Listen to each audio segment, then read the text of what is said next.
ಮಾಡಿಸ್ಬೇಕು, ಅದಕ್ಕೆ ಈ ಸುಮ್ಮನೆ ಬೆಂಗಳೂರಿಗೆ ಬಿಟ್ಟಾಗಿ ಸರ್ ಆಯ್ತು ಈಗ 5,000 ಕೋಟಿ ರೂಪಾಯಿನ ಕೆಲಸ CM 2,000 ಕೋಟಿ ಕೊಟ್ಟಿದ್ದಾರೆ. ಎಲ್ಲ ಟೆಂಡ್ಗಳೆಲ್ಲ ಕರೆದಿದ್ದೀವಿ. 75% ಎಲ್ಲ ಆರ್ಡರ್ ಕೊಟ್ಟಿದ್ದೀವಿ. ಮಳೆ ಪ್ರಾರಂಭ ಆಗೋದಕ್ಕೆ ಮುಗಿಬೇಕು.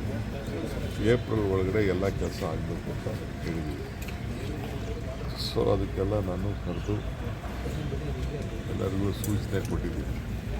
ಜಲ್ದಿ ಕೆಲಸ ಎಲ್ಲ ಮುಗಿಸಿ ಕ್ವಾಲಿಟಿ ಮಾತ್ರ ಕಾಂಪ್ರಮೈಸ್ ಎಲ್ಲೂ ಆಗಬಾರ್ದು ಅಂತ ಹೇಳಿದ್ದೀನಿ. So they are a treatment.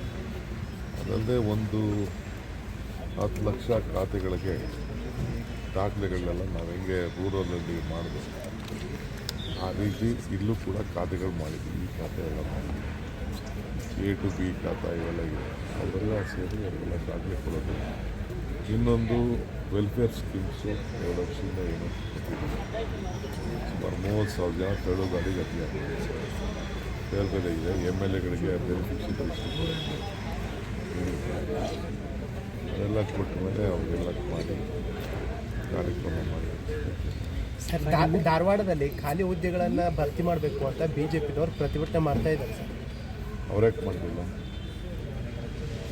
ನಾವು ಮಾಡ್ತಾ ಇದ್ದೀವಿ. ಅದಕ್ಕೆ ಉದ್ಯೋಗಕ್ಕೆ ಭಾಳ ತೊಂದರೆ ಇದೆ ಅಂತಲೇ ಅವ್ರಿಗೆಲ್ಲ 3 ಸಾವಿರ ಕೊಡ್ತಾ ಇರೋದು. ಈಗೆಲ್ಲ ಕರಿತಾ ಇದ್ದೀವಿ. ಈಗ ಮೊನ್ನೆ ಪ್ರಾಬ್ಲಮ್ ಇತ್ತು, ಅದು 371 ಅದಾಯಿತು. ಒಳ ಮೀಸಲಾತಿ ಸ್ವಲ್ಪ ಮೊದಲೇ ಆಫೀಸ್ಗೆ ಬಂತು. ಆದರೂ ಎಲ್ಲ ಕೆಲವೆಲ್ಲ ಮಾಡ್ತಾ ಇದ್ದೀವಿ. ನಮ್ಮ ಡಿಪಾರ್ಟ್ಮೆಂಟಲ್ಲಿ ಸುಮಾರು BScಗೆಲ್ಲ ಕೊಟ್ಟಿದ್ದೀವಿ. ಸರ್ ರಾಜಣ್ಣ ಹೊಸ MLAಗಳು ಪತ್ರ ಬರೆದಿದ್ದಾರೆ ಸರ್. ಸಚಿವ ಕನಿಷ್ಠ 5 ಮಂದಿಗಾದರೂ ಕೂಡ ಸಚಿವ ಸ್ಥಾನ ಕೊಡಬೇಕು ಅಂತ ಪೇಪರಲ್ಲಿ ನೋಡಿದ್ದೀನಿ ಅಷ್ಟೇ. ನಿಮಗೂ ಪತ್ರ ಬರೆದಿದ್ದಾರೆ? ನನಗಿನ್ನ ತಲುಪಿಲ್ಲ.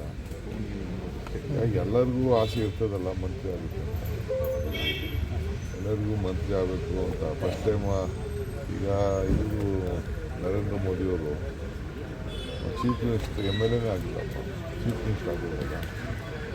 ಅದಕ್ಕೆ ಎಲ್ಲರಿಗೂ ಆಸೆ.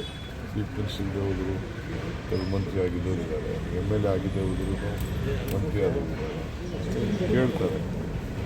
ಅವ್ರು ಕೇಳಿದ್ರೆ ತಪ್ಪೇನಿದೆ? MLAಗಳಿಗೆ ಕೊಟ್ಟರೆ ತಪ್ಪೇನಿಲ್ಲ. ನೋಡಪ್ಪ, ನಾನು ಫಸ್ಟ್ ಟೈಮ್ ನಾನು